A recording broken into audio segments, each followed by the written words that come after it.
challenges and pleasures of being in a self-managing organization. So maybe one for each, or like the top ones in your mind. And you can start by saying like how many DAOs or like flat organizations you're a part of, or if you're new to this, and then what has been your experience like from the one we've been having. And I'll pass to Manu to start.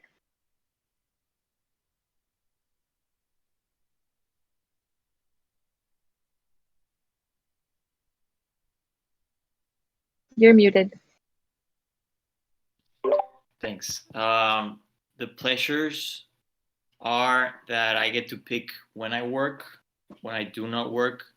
I get to meet some of the most brilliant people out there, and people who are committed to a future that is more fair and just. And I get to know a lot of projects of the people who are working within the ecosystem. And the challenges is I do not always know what my duties are or what the expectations are regarding the work that I ought to be doing, especially as a paid contributor. Like I really take it really seriously, the honor system that we have, and I do not want to be logging in hours if I know that there's a more optimal use of my time. So that's definitely a challenge. Also, like psychologically, it takes willpower to actually have to organize, okay, scavenge through all the tasks on SendHub and be like, okay, this one I may be able to do, this one I cannot, this one I can try, but I'm not really good. So that's definitely one of the things that I don't like. But I know that Common Stack is already working on it, so it's something that is being solved at the moment. And that's it. I'll pass it to Michael. So hi everyone. I've been part of the Genesis DAO of DAO Stack, but I was more passively part of because I was curious at that time. And yeah, pleasure was to see that people could organize there and yeah, at the beginning there was a sensation that it's moving and things are like going well. And then at some point I sensed that people were losing like interest or motivation to participate and were a bit fatigued of the decision processes, and then there was not so much participation. So my hope is that this creates like environments where people can live and coexist and have like a circular economy at the end. So this is my hope. And I don't know all of the names. I will give it to Eduardo because I can read the name. Thank you. I think that the challenge, I resonate with Manu said about time consumption and stuff. And I think one of the challenge is that if I wouldn't have gone through the review I got through as a contributor, it will be quite hard to know what I did well and what I didn't do well, besides self-control or self-assumptions that I can do. So I think having within an organization like this, the incorporation of systems that you can have certain level of review every certain amount of time is quite useful for a steady progress and clarity and transparency for the organization itself. And I think that probably the challenge was that that review, at least for me, came almost a year after I started. So it will be interesting to have that. And I think also the other challenge could be the uncertainty on the economic aspect. From DAOs in general, it's not about DEC. It's in general, I think DAOs are so sometimes enthusiastic and they have amazing work, but the economic side of it is not necessarily retribution part of it is not clear because we are still in the process of experimenting. So I think that's a challenge for every DAO. And then on the pleasure side, I think that the fact that you are working in an organization that feels horizontal, and that it feels empathic, and it feels like it's a community rather than a work, is one of the biggest pleasure I have ever had with organization like this. And also the capacity to meet people on the same one-on-one level. Like, I rarely meet people from an ego perspective. Like, I haven't had any session with someone who I felt was like, oh, I'm like this and you don't know me, but you should know me, kind of attitude that you have in the real world. And I feel that it's so valuable to build up upon these relationships and upon these organizations. And I feel that maybe the fact that a lot of people are introverts helps this. So I think this is for me one of the biggest pleasure, to know people in a very horizontal space and a one-on-one capacity. I will pass it on to Anne-Marie. Thank you. Really interesting to hear all this. So I'd say I'm now sort of deep within 3 communities, in Spiral, and then the 2 DAOs at CPTC and CS, and now DORG. And so what I've noticed about challenges is actually really interesting, because I see slightly the opposite of Eduardo as one of those. I think it's quite challenging to find real intimacy in a DAO. I don't know if that's a mixture of the anonymity and kind of having like usernames, and people don't always have their videos on. It might be kind of not being deep in a team, but I find that really getting to know people is quite tough. I also think that taking real ownership of things can be quite tough in this space. It's hard to kind of get a grip on things in some ways. And I think really, I haven't come across something that's truly decentralized in how I picture decentralization in my head. But the great things, so many, the immense diversity. I've never worked with such a group of people that's constantly from like around the globe, and it's so helpful to have that. The level of creativity and innovation in these spaces are incredible. I think the speed of change, especially in DAOs, more so than somewhere like in Spiral, the speed of change here is just, people take things and they run with them. So yeah. And I will pass to Nate. Thank you, Emery. Yeah, so I've participated in several flat organizations, including a real-life co-op, which is a whole nother animal. But the great thing about flat organizations is that, or DAOs in particular, I guess, is that the diversity in thought, in my opinion, I always come to engage my work with my mindset, and I think in this one certain way, and I have this tendency to think in that way. And then meeting all of you, you have so many different approaches to the way you think about a certain subject, and those approaches give so much value, and I learned so much. And so I don't think that's something that you get within a hierarchical organization where you have these strict expectations of what you're supposed to do, what you're supposed to say, when you're supposed to say it. And so there's a true value to having that diversity of opinion, that diversity of thought, and how we approach problems. And so that's one of the most beautiful aspects of decentralized organizations and non-hierarchical organizations, is that you don't have those barriers that you do in hierarchical organizations. The challenges, on the other hand, are that we have to retrain our minds to think in not non-hierarchical ways, because I've had the biggest problems and challenges of just like, hey, you know what, you do have agency over this, you do have autonomy, you can execute on this on your own without needing approval or support with other people. Like, you can do these things. And so I think that's kind of the hardest challenge, is just to say, hey, you have the power to do this, and just go do it. And so I think, I don't think I'm alone in that, but it's definitely a challenge from an individual perspective. But I will pass it to Zepti. Thanks, Nate. Yeah, for me, like the best part is like when you're working, and for example, when you're in a normal company, like you're working and you feel you're making reach some and empresario in English, I don't know. Like you're making rate someone else or some company or whatever.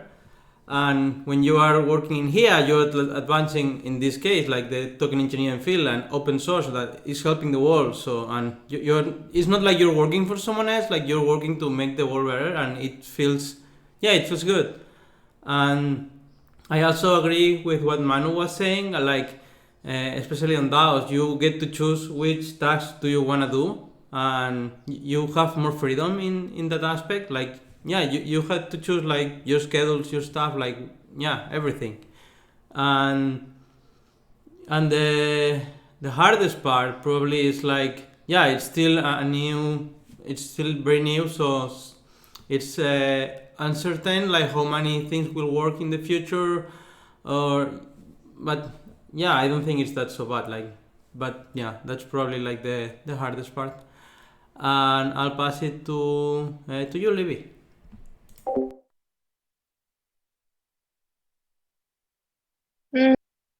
For me, I think the best parts is definitely the open mind for innovation and the curiosity that people have and the willingness to collaborate rather than compete, and also like meeting people from all over the world and having the space to like having a meeting point, like a passion that is a meeting point, and that because it's so new, people had different backgrounds to start with.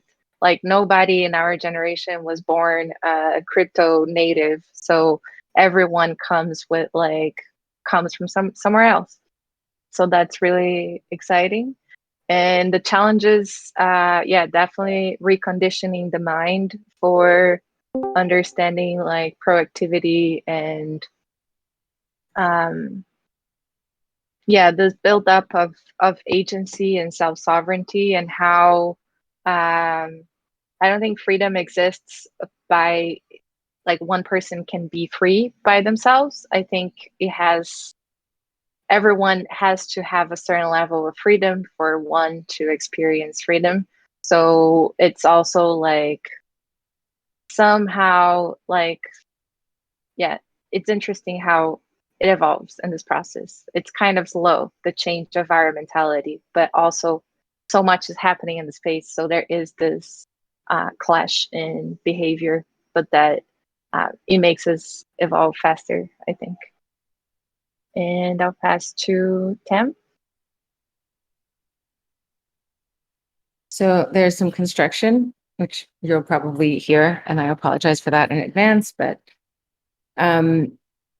so I think the original question was experience in self-managing organizations, and I'd say yes and no. If we're talking about DAOs specifically, like decentralized self-managing organizations or autonomous organizations, not really. This was really my first experience. So I think I'm very fortunate to have found this particular group, actually. Well, for a lot of reasons I'll start talking about the pleasures of working with a self-managing organization. But in my previous experience has always been mostly traditionally hierarchical, right? So corporations and Sony Music, there was very much a hierarchy. But then I went to Google, and there was like they consider themselves a very flat organization, and there was a lot of self-initiative there. Actually, you could do whatever you wanted as long as you decided what it is you wanted to do, wrote out a little a plan for it, and then just got started on it. And then I came to France and was working with a management consulting company. So it was back to this very hierarchical structure. And I took a few years off and worked for myself, which is, one of the great pleasures here is that you can make your own hours, but you still get to work with a big group of amazing people towards a single mission. And I would say that's one of the big pleasures that I'm finding with participating in a DAO.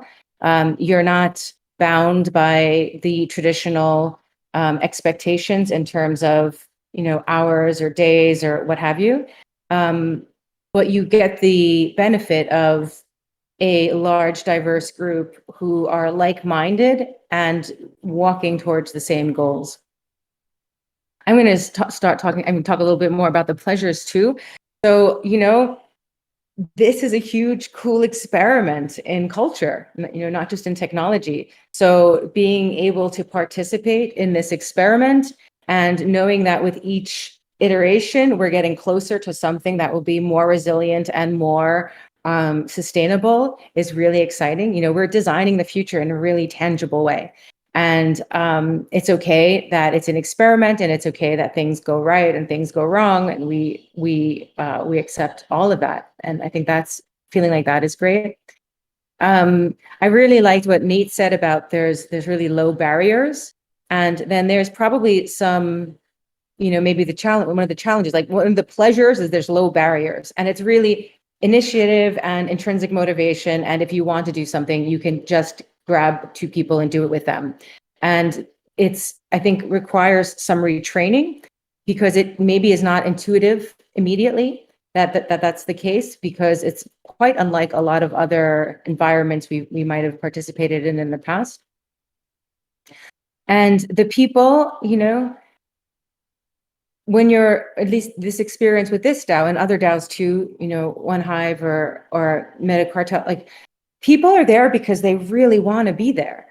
It's really different than traditional organizations where you have to be there because you're a part of this organization for a cultural reason, or you need to be there to get paid. Everyone here is because they really want to be here, and they really want to work on this with this group of people. So there's so much. I mean, there's so much on the pleasure side of this. It's like, it's so uneven, actually. There's so much more of pleasure than challenge. But in the interest of time, I would say one of the big challenges that I see and experience and feel is decision making. That's something I think that there's more work to figure out how to do that well. I think what we're using with advice process is really a huge step forward, because you want everyone to have an opinion, but making sure everyone has an opinion and consensus is also prohibitively time consuming in many cases, or unnecessary, time wasteful in other cases. So trying to find the right balance between having voices heard, but also being able to execute things within reasonable timeframes is sort of that challenge. And then other challenges, I actually really love that we are remote, but I would say maybe having more physical contact with more people, I would say is a challenge. I think I would like personally to see a lot of you more often. And I thought the time that we had with some of us in Paris was quite nice to physically be in the same space and have very long walks in the street together and walk and talk. So even simple things like that, I would say that's the other challenge, is not being able to say, hey, let's go for a walk together and just walk and talk for an hour, which is very mentally stimulating too. And Dirgadas, I'll pass to you. Yeah, so for me, the challenge exists that I find a lot of people's motivation is less about decentralization than it is anti-centralization, which I think is not good. If you just assume the part where you're decentralized, and then think sort of developmentally and in terms of what is it you carry with you in terms of shadow psychology and shadow habits that we've picked up from the centralized side of that picture. Those are the challenges that I've been focused on. The positive part of that is that the fact that we're experimenting and creating all this stuff just puts us in, if you're talking about the Cynefin framework here, the complex side of that picture right away. And so, so there's going to be almost an inherent bias toward that, just because we're all trying to do the best. And I think a lot of the things that people talked about today as challenges are using complicated or clear strategies for complex problems, or because that's what we're doing. We're doing a complex thing. Speaking for myself personally, the challenge that I have is, I'm kind of used to being in a little bit of an authoritarian position as a consultant. So giving up control and just sort of putting in effort where I can and then handing it off to other people is a really big part of this process. I literally never know what the entire elephant looks like, and so I have to be happy with like petting its head or something. So that's all fine, and I've learned a lot from that process. And yeah, it's been a pleasure for me because I still don't really know all that much about anything about token engineering, and yet somehow I've found a place among all of you. I do sort of think that we should be better about encoding the sort of stuff that you guys have seen me document around the curation, moderation, cross-pollination stuff, so that DAOs in the future that use that can really get the deep kindness and acceptance that exists as the fundamental DNA of this particular DAO, which I have to say I haven't found in other DAOs quite to this extent. So that is probably the single biggest pleasure for me in terms of and has a huge impact on the structure, is just how incredibly inclusive it is and how accepting it is and how kind everyone is in terms of allowing people like me to participate and contribute significantly. So thank you. Griff, do you want to go next? Sure, but you have to repeat the question for me. Yeah, is challenges and pleasures of being in a self-managing organization. Wow. Yeah, I really love the feeling of like being able to engage where you want to engage and the freedom, of feeling like you own your own work, and that you kind of get to self-determine it. It's really important to me. And I like working with people who feel that ownership, that they don't have to get, yeah. So I really like that. Challenges, of course, are coordination and communication. It's just so much work to get everyone on the same page, moving in the same direction, when you don't have this clear hierarchical structure. So, yeah, I'll keep it short, and I'll pass it to Nate. I think the last person is Nico that just joined. Hey Oh, guys. and Juanca. Yeah, Sorry. sorry. Yeah, I kind of dropped in, but yeah, things I like about working in a decentralized organization, being able to go around the world and yeah, you can just keep working and nothing really changes. Things I don't like, I think and this is coming up a lot in the DAO that we're currently building, is like an office might be a good idea sometimes, but I also don't know if it is a good idea because I do like going around. So it's a little bit of a contradicting point. But yeah, I really enjoy it. Otherwise, I wouldn't be in it. And I think, I think like in history, everybody's always just wanted to do exactly what we're doing, and finally we get to do it. So that's awesome. So yeah.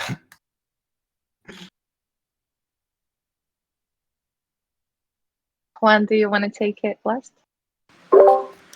Yes, I'm glad to be the last because I got to write my answer. Okay, I think that the pleasures are to be able to work from different parts of the world and also to meet people from different parts of the world. And also, a big pleasure is to escape economic traps that are leveraged on historical inequalities, like, yeah, being paid less just because you were born in a certain part of the world. I think we escape that, and like we value our contributions equally, and we respect ourselves as peers. And I think in that way we are overcoming certain historical inequalities that are a legacy of colonization. So I think it's great that we are fighting colonization with these kind of flat organizations. And I also think that it's a pleasure to work on developing ideas and not just repeating tasks. because there's a lot of work that is very important work, but it's just repeating tasks. But I think that here we have new challenges every day, and I think I think that connects to the challenges, because as we are innovating, there is so much things to do and so much rabbit holes that it's difficult to keep up with everything. And as we are building new things, and we are also adventuring in the unknown, so every time that we do something, we are also struggling with our uncertainty.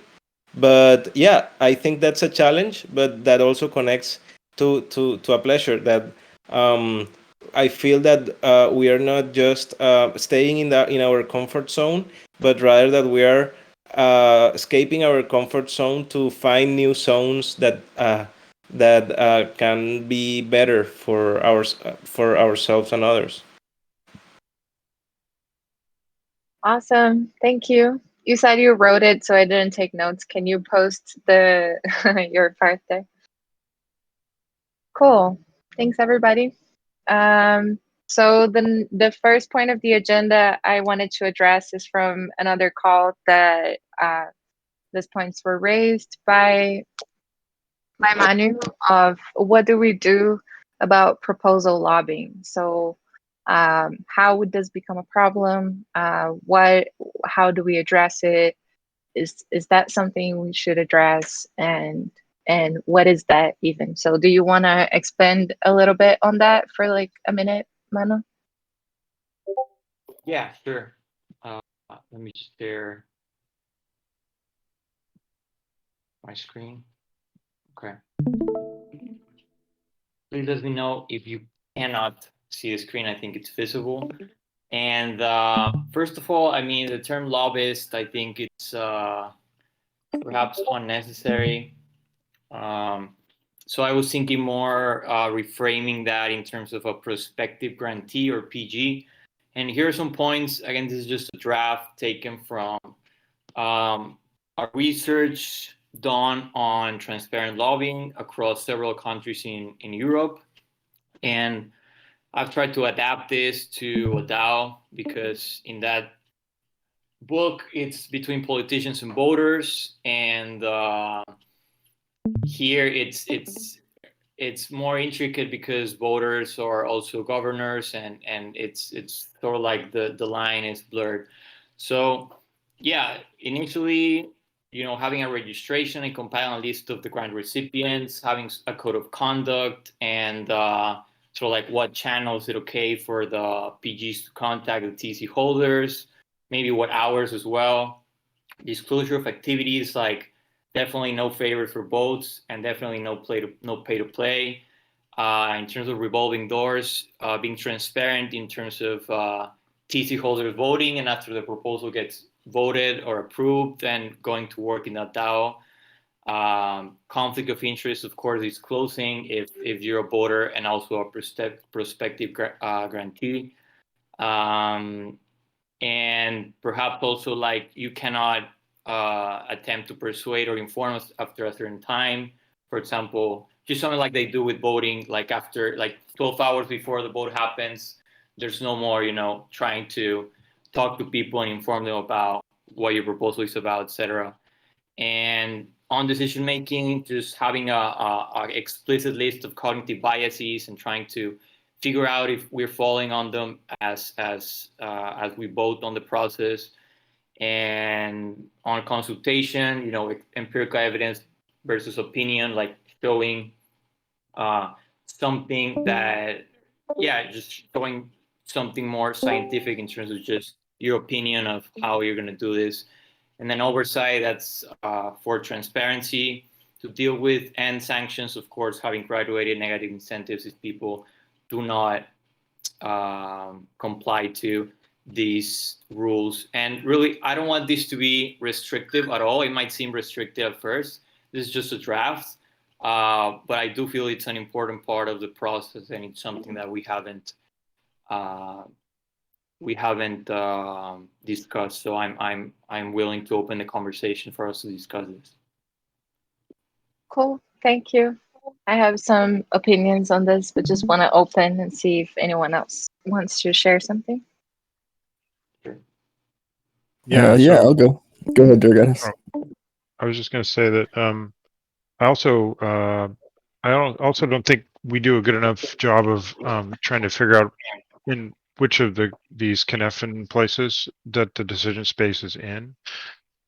So are we dealing with something that's clear? Are we dealing with something that's complicated, that i.e. we should get an expert in to deal with it so the advice process is then relevant in that situation? It would just be good, I think, to be able to have a look at this and when we're initially collaborating to figure out where that decision space is or what components of it might be in what decision spaces. And then it might then help us to figure out which people are relevantly can contribute to the solution of that problem. Yeah, I was gonna say with when in terms of lobbying, like it's not something that you can prevent, and so from a public policy perspective, like the way they develop public policy, if you can't stop something, then you make sure it's you allow it completely, but within your own structure. And so if we do have a system of lobbying that's going to occur, then we need to have a process that is associated with it, which means, maybe you can only use your own personal social media. You can't use the TEC Commons media channels. You can't do certain aspects. And so setting rules around like the actual DAO platforms and limiting the lobbying from happening on those platforms is a really good start. But yeah, I don't think it's something that you will ever be able to stop, especially within a decentralized context. But I do think that it's really important to say, hey, not only is it allowable, but you can participate in this way and encourage it and that type of participation. So just my thoughts on that subject. So Can I just Yeah, ask this is one step back, actually? Sorry. Maybe just to set my own framework, maybe we could even describe the proposals we're talking about.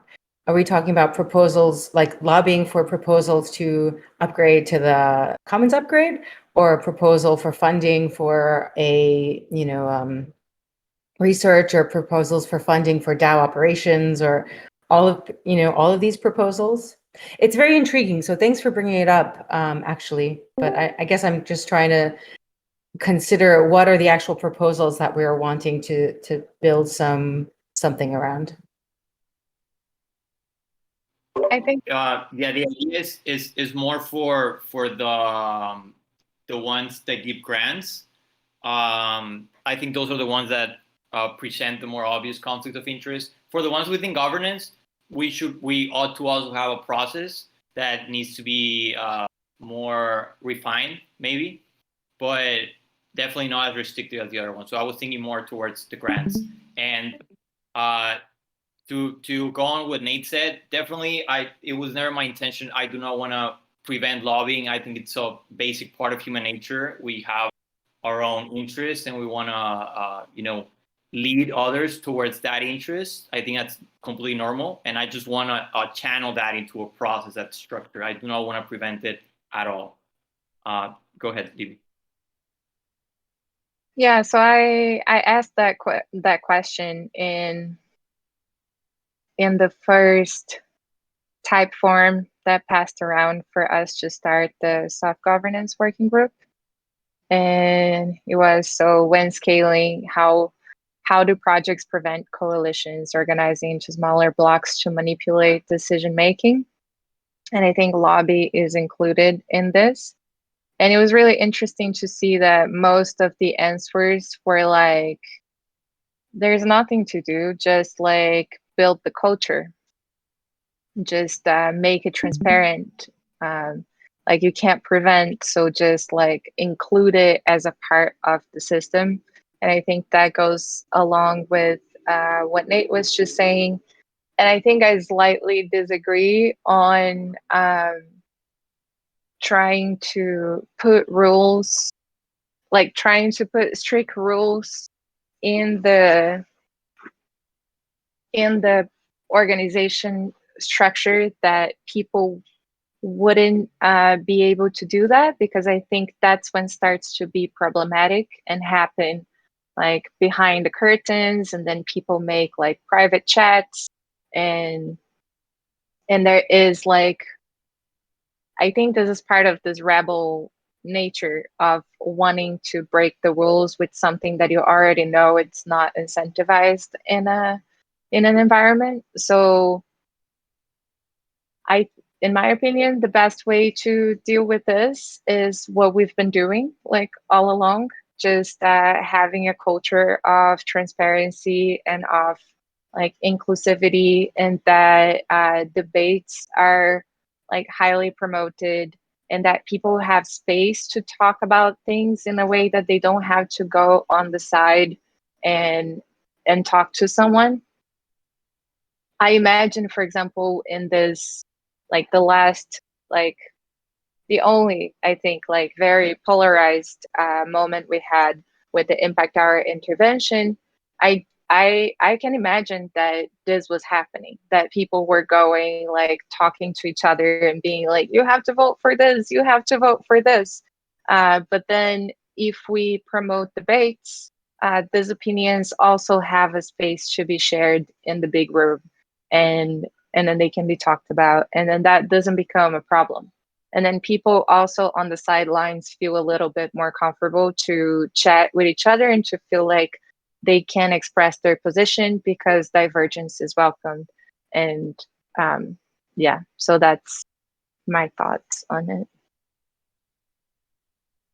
Yeah, I would say that the only thing that I would really consider as a rule would be that any type of collective voice, like any platform that has a kind of a collective TEC voice, whether it be our forum or Medium or Twitter or whatever, that they stay neutral completely all the time. Like that should be a standard approach. I think the forum can stay neutral because it's the place where people can like voice their forum was opinions. a bad idea. Yeah. You're right about that. But like Twitter, for example, or Medium. Yeah, I agree that Twitter, maybe Medium, only if it's like a guest post that is posted by the person, it can have like opinionative stance, and that if people want to like share openly their opinions, they can go to the forum. But then definitely Twitter needs to be like a neutral voice because it's the organization and not one or other groups of people. But I'm curious if there are other opinions. I just wanted to maybe reiterate the reason why Manu got involved in this was the problem that came up around Sem's taking himself out of the picture, right? So there was kind of a sadness about the fact that this occurred, right? And so, and I'm paraphrasing what Manu told me, was that he basically said that he was sad that decision making was broken to the extent that we ended up losing a very valuable person, and we didn't want to repeat that in the future. And so so I think it's an important context to just talk about. I also find that we tend to be a little bit less focused on educating people as our base assumption, and rather informing people as our base assumption. Do you know what I mean? And so if you come from an educational sort of basis where you assume that people don't know anything and that you're going to sort of educate them, we're getting better and better about that as we go along. I'm just saying that our assumptive way we talk about things tends to be like, here's a thing that a bunch of people who know what's going on decided, and then and there's a whole group of other people who don't fully understand that. And I think it has a huge impact on our decision-making process.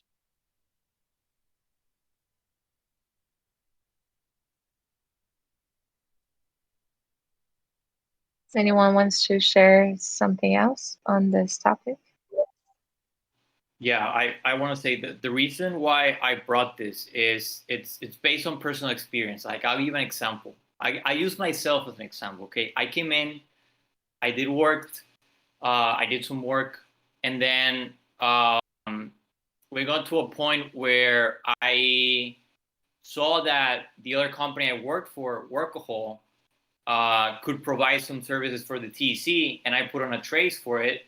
There was a conflict of interest where I could have overcharged the TC because I got a commission from the client that I closed from Workahol, and I could have overcharged TC and double dipped in terms of, okay, I could have gotten, commission from there and then also tokens from the TC. So really what I did was I got no commission from them, and I picked, a median price for the making of the video. And that's the way internally I resolved it. But really my conscience was the only thing stopping me from gaming the current structure that we have. So what's from stopping other people from coming in and providing services? And even like maybe you could have gotten someone else to do a better video than the one I provided. I mean, that's fair. So I just think that's something that ought to be addressed sooner or later. I mean, right now it's fine. We're trusted seed. We trust one another. We're transparent. But later on, like, is it going to scale? I do agree with Livy that I do not like these rules, and the fact that if we have rules, there's going to be going around them, and there's a rebel culture. So I think if we don't create some sort of culture around it, it doesn't even need to be rules, but some sort of like implied considerations around it, like some of the ones Nate mentioned, then we allow things to operate outside of the realm of what we might consider ethical. So that's why I brought this along. Yeah, thanks for sharing. And I don't think rules are a problem. Rules are necessary for sure. I'm just saying in this context, I feel like they can. We have to be very careful about what are the guidelines or the practices. I think it's better to have like alive practices of transparency and open sharing and inclusivity that are like somehow our rules, like our standards that we operate from, but that are not like directly restrictive. Or but then to the example that you bring, so one thing to just clarify that the proposal you were submitting was to the common stack that is supporting the development of the TEC now. So it wasn't a proposal to the TEC. And when proposals are coming to the TEC, they will have a different visibility. And this is a really good point, actually, that we should include in the proposal template, and it connects to the next topic that we're going to talk about. In my opinion, we shouldn't allow third parties to be involved in proposals without them addressing themselves or being connected to the DAO somehow, because I think this is, or at least that's what I've seen, that a lot of lack of accountability happens when this happens. So it's like a middleman in between a service and a financial provider, and then this person just drops because they don't have nothing to lose in this they don't have skin in the game in this organization. So I think this is a really good point of a limitation that we could have in proposal making. Could you clarify that? And are you talking like somebody who gets a proposal granted to them and then they have like a contract? They contract that work out to somebody else. Is that what you're talking about? Yeah, like let's say you want to develop something for the TC, but you are hiring a developer that nobody knows, or like Manu's example, that he was hiring content production that no one here has contact with them. So he becomes this like middleman between a transaction that it's not him that is like fully working on it, and the people that are working don't have skin in the game of the TEC to like be committed with it, and the whole like an accountability is a problem, and the way we are addressing it is through the cultural build. So people that are not involved in the culture shouldn't have access to the funds being produced and the value being produced by this community directly, I think. Does anybody opposes that?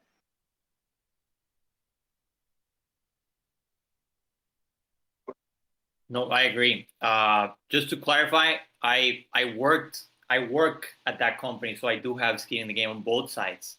But if I hadn't, then that company would definitely be, they wouldn't have a stake on it, so they could have done a poor job at it. And I mean, they already received the money, so yeah, I agree.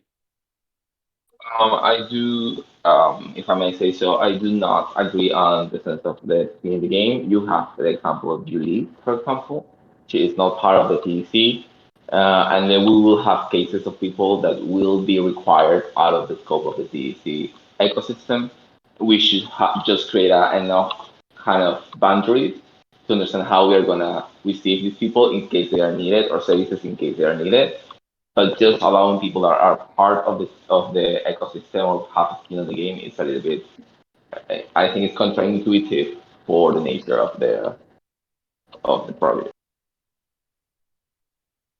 But Julia got involved with us, right? Like she was talking to everybody, she was present. I feel like people that we don't have the contact to, you know what I mean? Like, oh, for me to talk to somebody, I need to talk to somebody else first. That's what I mean. Like having a middle person that is the point of contact kind of thing. Is there any way we can like implement like some type of like staking slashing system that can mitigate that and but also allow it to happen?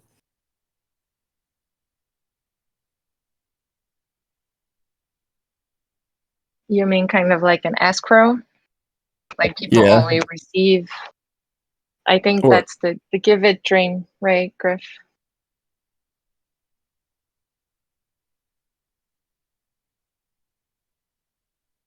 Yeah, so Maybe just Griff like is not there. like if something happens and they're not accountable, don't follow through, they have their stake, whatever they had, is slashed and put back into the treasury type of deal. But yeah, I don't know. Yeah, I think yeah, and escrow is really, really important, I think. I don't think there's any easy solution in the DAO space yet, because this is like a common problem. I think there are some maybe like the milestone kind of solves that, like asking for less funds and then people being really involved. And then and the give it yeah, Griff, you're gonna explain that better. Yeah, well, the problem with Giveth is that it's only on mainnet, so it wouldn't work for us. But yeah, that's what it. Honestly, that's how it was first designed, was exactly to address this problem. Then we went more into charity instead. So I don't think it solves the problem for us because it's only on mainnet right now. I think the easiest default is, and it can be imposed culturally, is just to have a multi-sig with the money goes to this multi-sig, and it has these people as signers, you know, as Livia and Juan Carlos and Septimus as signers with me and my partner, and it has to be, you know, three of 5 signatures for the money to be released. But that's what receives the payment out of conviction voting, and that's not hard. A Gnosis safe works on XDAI, and then all 3 of you guys would be reviewers effectively.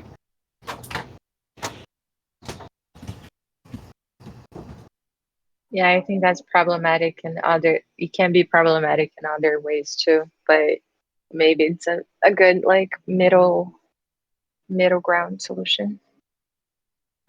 But I do, yeah. I think it's useful in those cases where an outside group comes in requesting funds that has no credibility, and then they can gain their credibility through that escrow. But I do think in most cases, a lot of the funds will just, like if you look at OneHive and who receives funds, it's people who are active in the community that have trust in the community. And when you come from outside the community and you request funds, you can even look at Gitcoin. when you come from outside the community and request funds, it just fails. There was a really cool project that was trying to do, they wanted to do Git GTC1, and it'd be like a stable coin backed by Gitcoin. And it was just like, a lot of the comments were just like, yeah, but who are you? We don't know you, you know? And then you look at the next proposal, and it's Yaler, Simona Pop, and these other people who are delegates in the space. Give them 45,000 GTC, and who knows what they'll do with it, but they'll help. And then they just get the money, you know? So like,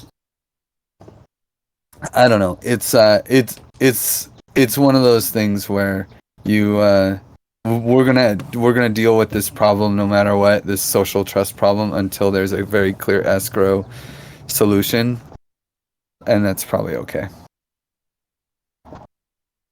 Yeah. Yeah. I just wanted to add that there's something developed by RaidGear that's called Smart Invoice. I shared the link in the SoftGov channel. Maybe that's something to have a look at, because they like have milestones, and then the payment is structured. So just wanted to add this. Yeah. Cool. Thanks for sharing. Well, time management in this call was really bad. I'm sorry. We did have 3 other topics that are not like that we won't have time to talk about them. I just want to mention, so we have it for next time, and we can also like engage in other ways. But so guidelines for proposal making, I think we started to touch on this by this conversation that came from proposal lobbying into what should be allowed in proposal making, what should not, what type of cultural guidelines we already have. And for this, there is the proposal template. I would love if everybody can look at it and see, oh, is there anything missing there? Should we update this proposal template? Maybe this is a good thing to add, like, oh, are you like, is anyone from the team totally not involved with the community? Maybe not a good idea. It's good to have like a cultural, just a cultural interaction until trust is built.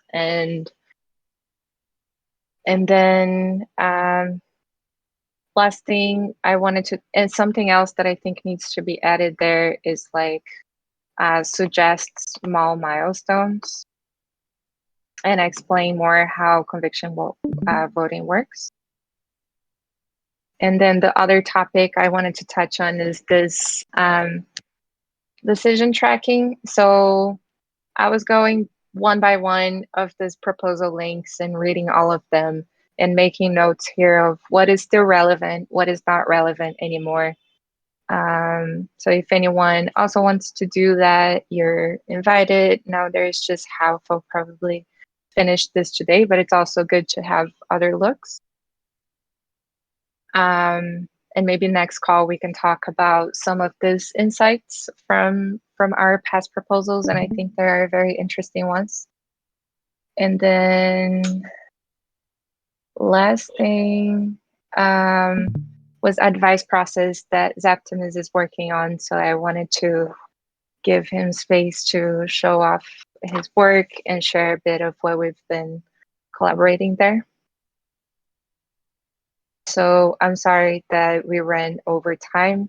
Maybe it was needed to talk about that. And I feel like we didn't have like a more profound intro question in a while. So it was good to hear everyone too. And yeah, any last comments for the last 3 minutes? Can you share the proposal where you made the notes, so we can add the notes there? Thank you. It's here. Here. Okay, thank you.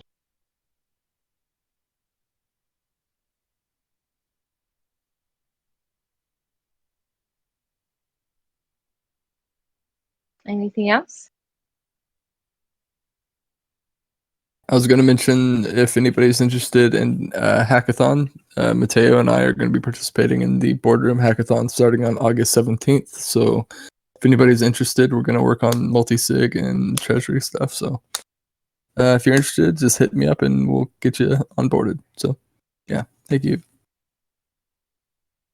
Wow, amazing. So happy you guys went for it. That's really cool.